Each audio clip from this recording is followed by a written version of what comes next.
Hi, welcome to Lesson 6.1, Roots and Radical Expressions.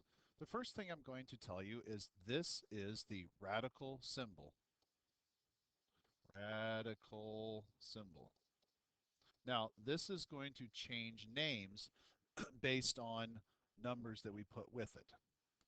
For example, if we have the a little 3 right there and a 64 right here, this 3 means that I'm looking for a cube root. The 3 is called the index.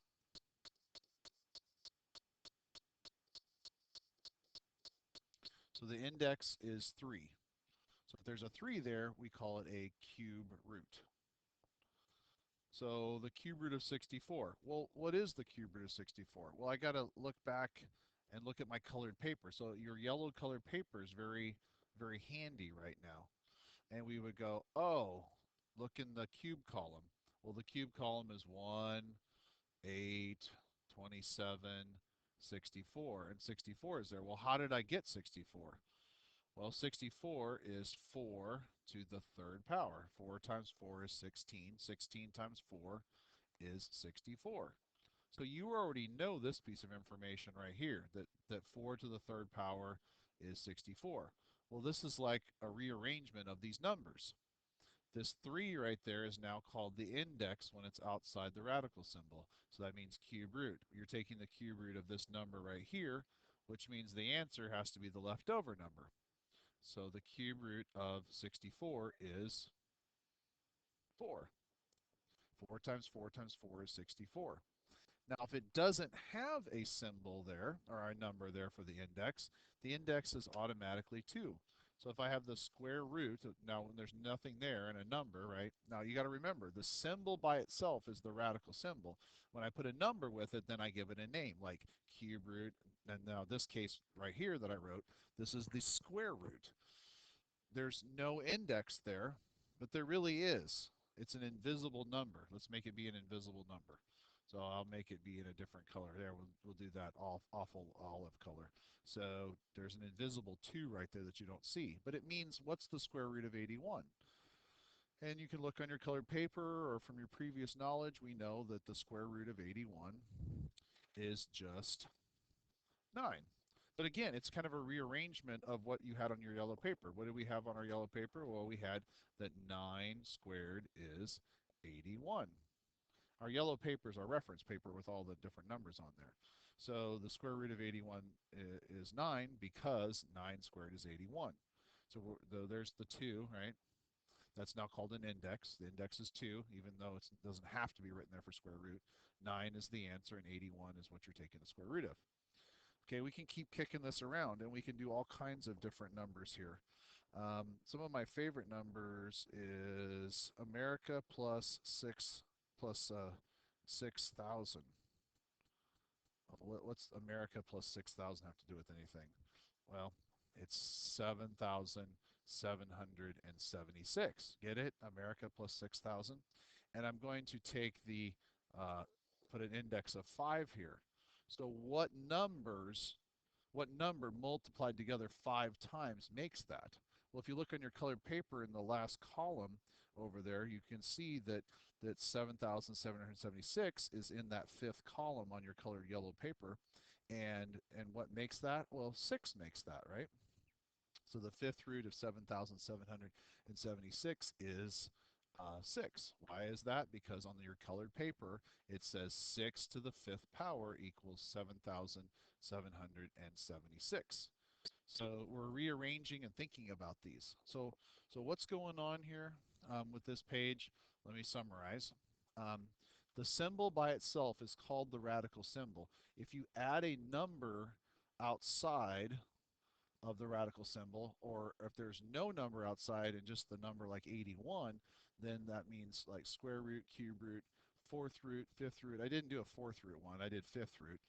Let's do a fourth root one just to finish it off, because that's also on your colored paper. We have all the second, third, fourth, and fifth powers. So you can kind of see, you know, the pattern here. We're rearranging what's going on the yellow paper. Let's do a fourth power one just to make sure that we have this down. Let's pick a number off of here. Ooh, what's a favorite? What's a favorite? What's a favorite? Well, let's do a simple one. 10,000. Okay, so 10,000 is on your colored paper. It's in the fourth column there. And then since it's in the fourth column, I would take the fourth root of it. So I'm asking the question, what times what times what times what? What four things multiplied together make 10,000? And that would be 10. And that's just this relationship here. 10 to the fourth power is 10,000. All right. So that's what's going on here. So again, I have the radical symbol. It's just the radical symbol, but if I add numbers to it and then I put numbers outside of it, that changes the name of the symbol. So it's either a square root. So the square root is this one. The cube root is the 3. The fourth root, the fifth root. Okay, and that's mostly what we'll deal with. There might be a sixth root here or there, but that's mostly what we'll deal with. And that's why I gave them to you on this color paper back in the day when we were doing these other things. Okay, so here are the examples. We're going to simplify not just square roots, we're going to simplify cube roots and fourth roots and everything. All right. So example 1A, simplify. And again, you can pause this video anytime you want to, so you could write down the examples. So I'm simplifying the square root of 25 over the square root of 49. That's starting off real easy. The index here is 2. And so you're going to take the square root of 25. The square root of 25 is just 5. And the square root of 49 is just 7. So you just take the square root of each one of them. So that's no surprise. 5 over 7. Now we're doing cube root. Okay, so I'm looking for what three things multiplied together make 729. Well, if you look over in that, by Mr. T, I wrote down all the perfect um, the perfect cubes, right? 1, 8, 27, 64, 125, etc. And then down there you see 729. Well, what numbers multiplied together? There's three of them that have to make 729. So the cube root of 729 would be 9. Why is that true? Because 9 cubed is 9 times 9 times 9, which is 729. It works. So that's A, B. Example C. Okay, so how are we going to do the cube root of something like this? I don't know. No, we can figure this out. How do we take the cube root of a decimal like this? The best thing to do is to change it into a fraction. And there'll be the first problem like on the homework is just like this. So we're going to say this the proper way. Tenths, hundredths, thousandths. That's the thousandths place. Okay, so tenths, hundredths, thousandths.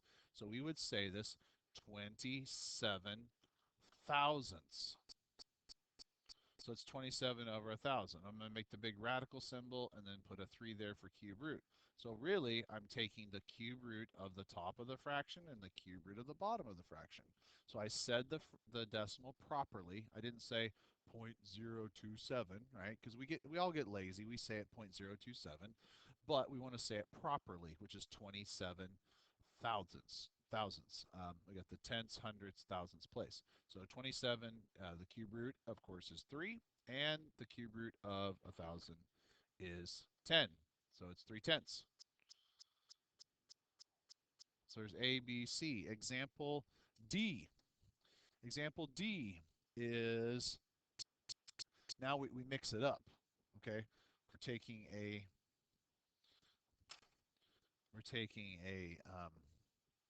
we have a number, and now we have a variable in there for the first time.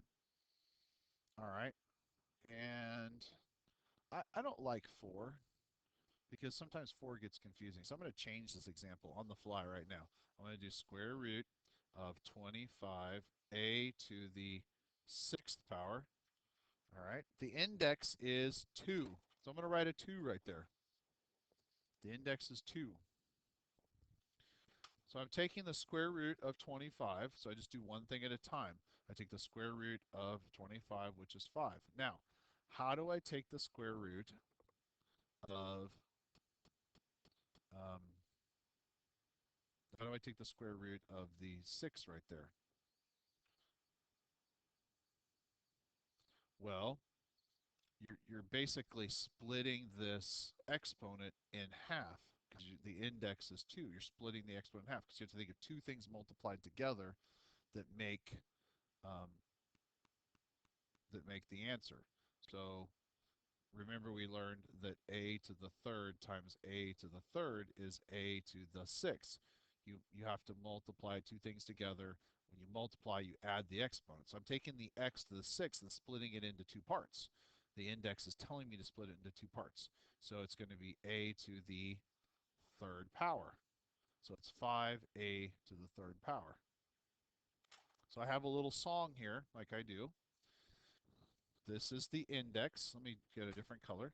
This is the index. This is I. And this is the exponent.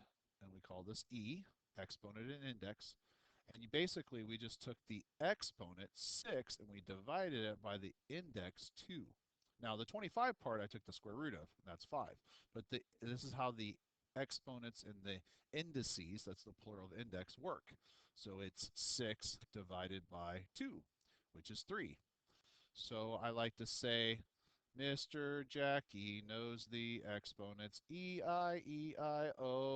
So it's E over I, the exponent divided by the index. And then what I want you guys to eventually sing is, all the students know the exponents E-I-E-I-O. Now, there's a little extra piece to this problem, and I'm going to come back and add it after I explain the next one. All right, so this one's not 100% done. Let me check on time here. We are at 12 minutes. Woohoo! 12 minutes. E. So here we go. This is kind of a weird thing, and it's going to freak you out a little bit. So it's E is the fourth root of P to the 12th Q to the fourth. All right. So this is going to freak you out a little bit. Just calm your little selves down. Here we go. Do you remember when I solved something like x squared is equal to 25 and I had to get two answers to it? We do this the opposite to each side, and we do square root and square root, and then we get x is equal to plus or minus 5. Well, I really didn't tell you the whole story. I kind of simplified it a little bit. So I'm going to try and give you the whole story and see if that helps. So here we go. What's really happening here is, by definition, the square root of x squared is the absolute value of x. The square root of x squared is the absolute value of x. The square root of 25 is just 5. So the plus and minus doesn't come from the square root. The plus or minus comes from the absolute value. So the absolute value um, means the distance from 0, the two sides of 0. It's the plus and minus situation. See, two answers work in there, positive 5 and negative 5. So once you have hit this, you say x equals plus or minus 5. All right. So what it turns out, we can generalize this even more. This is an even index because there's a 2 there. So the index is even, and the exponent is even. So when the exponent and the index are both even, and the result is odd, see there's a result of 1, so it's even, and odd, that means you have to add absolute value because there's two solutions that can work, a positive and a negative solution. So taking it back to this, here we go. Mr. Jackie knows the exponents E-I-E-I-O. All his students will hopefully know them too. E-I-E-I-O. So we have the 12, which is your exponent, and you're going to divide it by the index. So 12 divided by 4 is 3. So it's P to the third power. All right. Then we have Q. So we have 4 divided by 4. 4 divided by 4 is 1. So it's P to the first power. So is this an even, odd situation? So if you have even, and it's odd, right? even, odd. That's when you add the absolute value. So I have even, and the 3, and then I have even, and the 1. So both of these require an absolute value. So that's actually the correct answer. So it is p to the third, q to the third. Backing up here, do I have that with this? I have 2, 2, and 6. Those are even, and my result is odd. So technically, I need an absolute value around that, and that's what I told you we needed to finish with. Okay? Now, not everything needs an absolute value. Just some things need an absolute value. So let me just go rogue here. We'll do x to the 10th, and we got a 5 out here, right? So all those students hopefully are learning about the exponents. E-I-E-I-O. So I have 10, right? That's the exponent divided by the index, and that would be 2. So it's x squared. Now, is this even, odd? No. There's an odd and an even. I don't need that. If it's OE, I don't need it. I only need EO, right? It has to be even, and then the result is odd. Then I add the exponent. All right. So enough of that. Here is the assignment. It's on this page here. And have fun with it. Just enjoy it. Enjoy the assignment. Woo! Embrace, embrace, embrace. So give it the old Harvard try, and we'll clean up what we can when I get back. Peace out.